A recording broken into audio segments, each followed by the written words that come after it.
Bonjour à tous, ces biais qui nous induisent en erreur, c'est le nouveau sujet cette semaine que j'ai décidé de traiter et évidemment appliquer au trading ou à l'investissement. Nous allons voir le plan en plusieurs étapes. Je vais vous donner en fait 5 biais les plus communs, ceux qu'on rencontre le plus souvent, et qui sont en fait la racine de tous les autres biais, mais que je ne vais pas traiter aujourd'hui, puisqu'on va rester sur un format de vidéo relativement court. Donc je vais vous donner en fait chacun de ces biais un par un, avec l'explication des exemples et également des solutions, en tout cas des remèdes, pour essayer d'amoindrir leur effet. Peut-on s'en détacher? Je vais tenter de répondre à cette question et je vais vous donner en fait des conseils de lecture ensuite avec le coin des nouvelles. Petite parenthèse, n'hésitez pas à commenter la vidéo, à vous abonner, à mettre des pouces, merci beaucoup. On est parti. Donc le premier des biais, c'est le biais de confirmation. La petite image est assez parlante, ce que nous montre les faits, le sous-estimé, hein, voilà ici. Ce qui confirme notre croyance, c'est ce qu'on va chercher à confirmer. Par exemple ici, si on a des doutes, on a des faits, on a des doutes, et bien en fait le croisement des deux c'est ce qu'on appelle le surestimé. Donc le biais de confirmation, très simplement en une phrase, c'est je recherche et j'accorde plus d'importance aux informations qui confirment ma position. Donc un exemple, vous êtes sur l'euro-dollar, vous avez pris une position à l'achat, malheureusement l'euro-dollar baisse. Et bien le biais de confirmation, ça va être de rechercher toute information qui confirme que l'euro-dollar pourrait monter. Voilà, et chercher cette information-là, vous allez, on va pas se mentir, hein, c'est ce qu'on a tous fait à un moment donné, ou c'est ce qu'on fait tous. On va regarder sur des forums, on va regarder, je sais pas moi, sur le Discord, on va poser des questions à des gens, à notre entourage, on va essayer de rechercher un maximum d'analyses sur TradingView, de partout, en fait, en premier sur les graphiques, pour vérifier et se donner en fait des arguments positifs en faveur de notre trade. C'est un biais de confirmation. La solution pour ce type de biais, c'est de prendre du recul et de chercher systématiquement la petite bête. En fait, le chercher la petite bête, c'est d'ailleurs une solution quasiment pour tous les biais. Mais pour le biais de confirmation, c'est un peu plus juste, c'est qu'il faut regarder les contre-arguments, les arguments négatifs qui sont en défaveur de votre position. Et ça en trading, c'est ultra important de regarder les deux côtés de la pièce, hein. Pourquoi ça pourrait monter, pourquoi ça pourrait ne pas monter, donc descendre. Donc par exemple, regardez un graphique dans le passé et cherchez tous les cas. Ça, c'est quelque chose qui va déjà vous faire un peu plus douter et vous allez revenir à une sorte de neutralité plutôt que d'être dans la confirmation et d'être trop enthousiaste. Donc en fait, le biais de confirmation va générer d'autres biais liés justement à l'enthousiasme, mais ça, on en parlera peut-être une autre fois.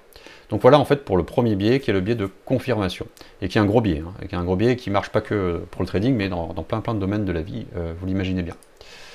Le second biais, c'est l'effet de halo. Alors, l'effet de halo, c'est la première impression qu'on a d'une personne, par exemple, ou d'une stratégie. Voilà, donc vous vous arrêtez en fait sur un très faible échantillon de trades pour vous dire, c'est l'exemple, hein, donc mes 10 premiers trades sur cette stratégie sont absolument exceptionnels. J'ai des résultats incroyables, et donc j'ai découvert le Saint Graal peut-être, et je suis très enthousiaste. Et donc ça, c'est un biais, j'en ai parlé juste avant, qui est un biais d'excès de confiance en soi. Et donc je vais faire tapis, je vais mettre beaucoup plus d'argent dans cette stratégie, que ce soit d'ailleurs un robot ou autre chose, ou un investissement qui vous paraît vraiment très prometteur sur le très court terme justement. Donc la solution, c'est de dire c'est trop beau pour être vrai, on enlève ses lunettes roses, on regarde la situation en face et on se demande si dedans j'ai pas le facteur chance qui peut jouer. Voilà, ça c'est quelque chose qu'on fait très souvent en trading algorithmique. Par exemple, vous avez une stratégie, vous la backtestez, vous voyez une ligne, une equity, vous voyez la courbe des profits et des gains, des profits et des pertes, qui est magnifique. Et là, moi, à chaque fois que je vois ça, quand je vois une equity qui est trop régulière, trop belle pour être vraie, je me dis, attends, stop, j'ai fait une erreur. Donc j'ai fait une erreur. Si c'est trop beau pour être vrai, j'ai fait une erreur. C'est pas possible. Je vais chercher la petite bête et je vais chercher en fait le problème. Donc ça, c'est l'effet de halo, de s'arrêter finalement à la surface des choses au lieu d'aller plutôt creuser en profondeur en restant neutre, hein, parce que voilà, les premiers trades sont forcément, s'ils sont mauvais, ça ne veut pas dire que la stratégie est mauvaise, s'ils sont bons, ça ne veut pas dire que la stratégie est bonne, nécessairement. Alors le troisième biais, c'est un biais également très trading orienté, hein, c'est des biais que j'ai choisis pour le trading, c'est le biais de corrélation illusoire. Alors ce biais de corrélation illusoire, je l'ai identifié, enfin je l'ai illustré avec cette image, j'ai trouvé très pertinente.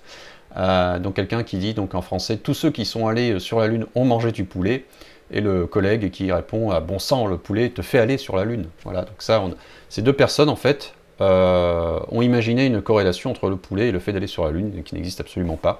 C'est ça le biais de corrélation illusoire. Alors ça, c'est un exemple un petit peu extrême, mais c'est le fait de dire qu'il y a systématiquement une relation entre deux événements, Et quand on l'applique au trading, par exemple, c'est j'ai 90% de chances de réussite en général. Ok, c'est une statistique qui est liée à la personne.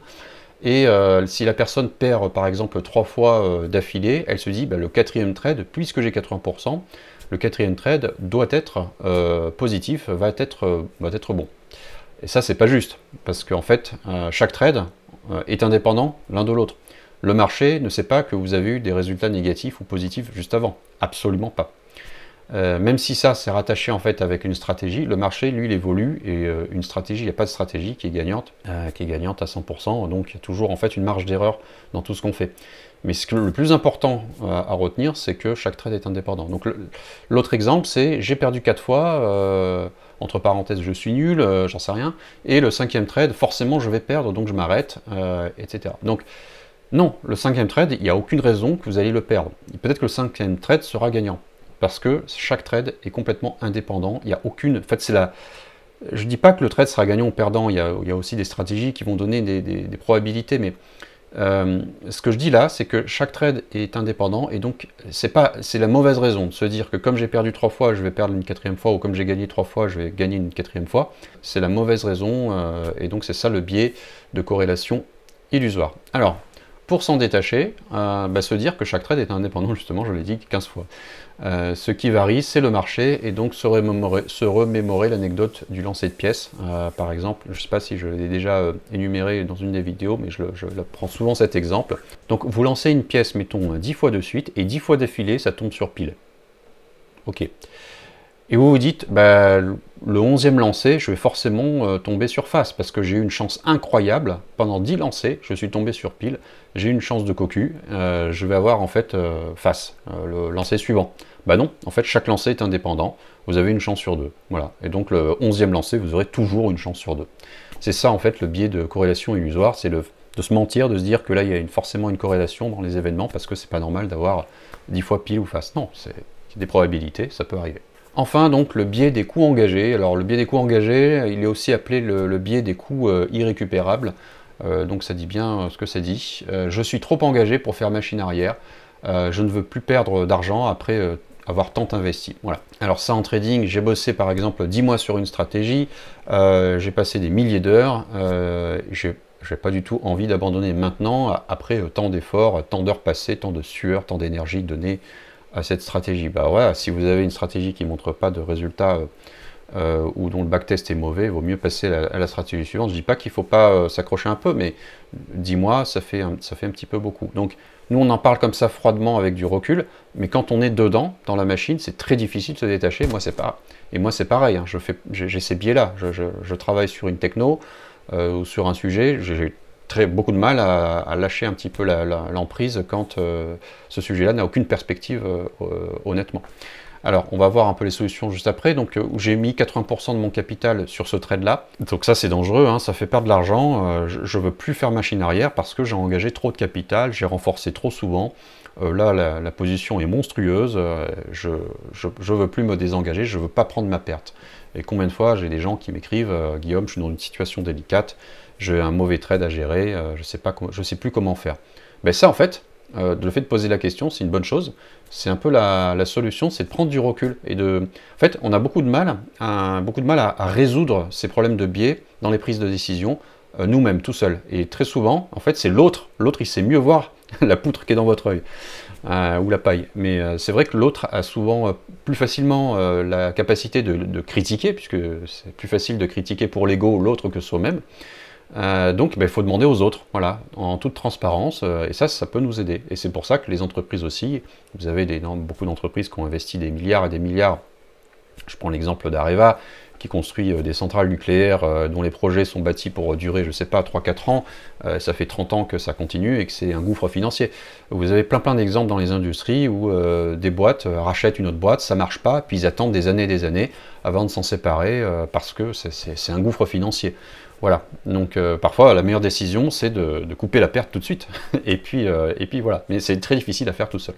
Donc prendre du recul, échanger avec quelqu'un qui n'est pas donc juge et partie de l'affaire. D'ailleurs, quand je dis en fait le compagnon, en trading c'est limite, le compagnon aussi il a intérêt à ce que vous gagnez, ça fait partie du pot familial, hein, donc le capital. Donc, mais voilà, vous voyez l'idée, c'est de prendre du recul et de parler à quelqu'un ou à un mentor, voilà, pour voir la situation d'un point de vue différent, neutre et plus rationnel. Comment donc faire pour se détacher de ces biais? Peut-on s'en détacher d'ailleurs? C'est la question. Donc la réponse, en fait, sur le court terme, il a été démontré qu'il est possible de se détacher, de réduire à 80-90% l'impact de ces biais. C'est-à-dire qu'il y a des trainings, il y a des formations qui ont été testées. Alors, je ne parle pas de formation comme ça publique, mais il y a des chercheurs qui ont pensé à des formations et qui ont entraîné des cobayes, justement, pour amoindrir cet effet-là et prouver que si oui ou non, c'est possible. Donc c'est possible. Sur le court terme, par contre, ces études-là, ces expériences tendent à montrer que sur le long terme, le naturel revient au galop. Et voilà, donc c'est plus compliqué que ça. Voilà. Donc ces biais, en fait, pourquoi? Parce que ces biais, en fait, sont des biais qui sont là depuis des millénaires, depuis qu'on existe, nous, hommes. Et donc ils sont là pour nous protéger, ce sont des réflexes, des instincts de survie, donc vouloir s'en défaire, c'est pas forcément une très bonne chose. Évidemment, dans certaines disciplines, dans certains business, il vaut mieux effectivement s'en défaire, parce que la vie est un peu plus complexe qu'elle ne l'était il y a des millénaires. Donc on a besoin d'évoluer par rapport à ces biais dans certaines situations très précises. Et c'est pour ça que l'homme est aussi un animal social, il est là aussi pour...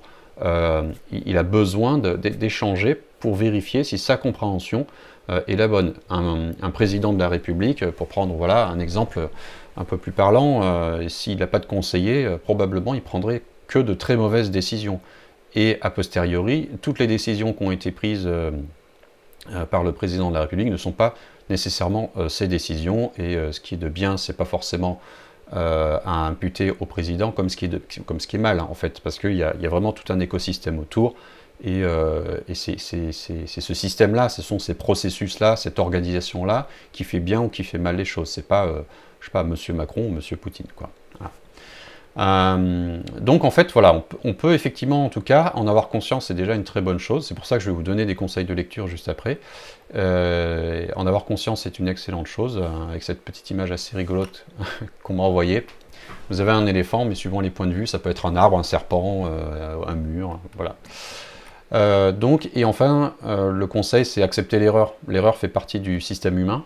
C'est pas très bien de devenir, en fait, de vouloir devenir un robot et être parfait. Moi, je suis un trader non parfait. Je suis un trader qui fait des erreurs et qui essaie de corriger le tir en fonction du marché, de ma forme, de mes erreurs, la récurrence de ces erreurs-là. Je m'entraîne et je prends énormément d'informations sur moi à chaque fois que je suis sur les marchés, puisque c'est assez facile. Voilà. C'est facile de noter ça dans un journal et ensuite voilà, de se noter, de faire des stats. Alors en termes de conseils de lecture, déjà en fait, avant même d'acheter quoi que ce soit, vous avez déjà Internet. Hein. Vous tapez sur Internet biais cognitifs et vous regardez ce que vous avez. Vous avez un paquet de documents, un paquet de documentation déjà de tous les biais généraux, avec pas mal d'exemples. Vous avez également ChatGPT que j'ai testé sur la question et qui est assez pertinent, il ne raconte pas de salade hein, pour le coup. Bon après c'est un contenu assez froid, qui peut rebuter certains, mais si vous voulez en fait des exemples très précis, aller vraiment à l'objectif, vous pouvez faire ça. En général, bon, ça reste, c'est un excellent outil d'apprentissage, mais si vous voulez vraiment creuser et avoir une structure de pensée, le mieux c'est d'opter pour un bouquin, quelqu'un qui a réfléchi derrière. Et un des meilleurs bouquins qu'un ami m'a recommandé, justement que j'ai lu là, et que je trouve exceptionnel et que je pense relire à intervalles réguliers dans ma vie, tellement qu'il est bien écrit. Il est écrit par un Français, déjà c'est pas un machin traduit. Et donc voilà, c'est ce livre-là que je vous ai mis ici, vous allez commettre une terrible erreur, voilà, de Olivier Sibony. Donc excellent bouquin, d'excellentes critiques. Moi je l'ai lu, je vous le recommande, et ça vous permettra effectivement d'avoir pas mal d'exemples, c'est-à-dire que tout au long du bouquin, vous avez ensuite un résumé pour chaque type de biais, chaque chapitre, et vous avez également des solutions pour essayer d'amoindrir ces biais-là, pour essayer de vous expliquer quels seraient les meilleurs processus de prise de décision, sans être coincé dans un biais-là, et surtout coincé dans un biais dans lequel vous ne seriez pas conscient d'y être, quoi. Voilà un petit peu pour la thématique du jour. J'ai pas énormément de nouvelles à vous annoncer parce que je vous avoue que là, c'est la saison estivale. Alors, je fais un petit peu moins de développement, entre guillemets, de la boutique et ces choses-là. Donc, vous avez une section en ligne qui est assez maigre, mais que je vais étoffer petit à petit, là, très probablement en septembre, d'ici septembre. Vous avez graphtrading.com, hein, qui fait, voilà, c'est la section outils, elle est sur ce site-là. Et enfin, vous avez le Discord, n'hésitez pas à nous rejoindre, c'est un Discord avec une partie gratuite. Qu'est-ce qu'on y fait? On vient publier éventuellement des analyses ou lire les analyses des autres sur les marchés, poser des questions sur les outils, poser des questions sur les formations, poser des questions sur vos problématiques à vous de trader. Et vous avez également une section privée, mais ça qui dépend des formations. Voilà, il ne me reste plus qu'à vous souhaiter un excellent week-end, également de bonnes vacances à tous. Voilà, donc à ceux qui se reposeront, reposez-vous bien, et je vous dis à la prochaine fois. Ciao!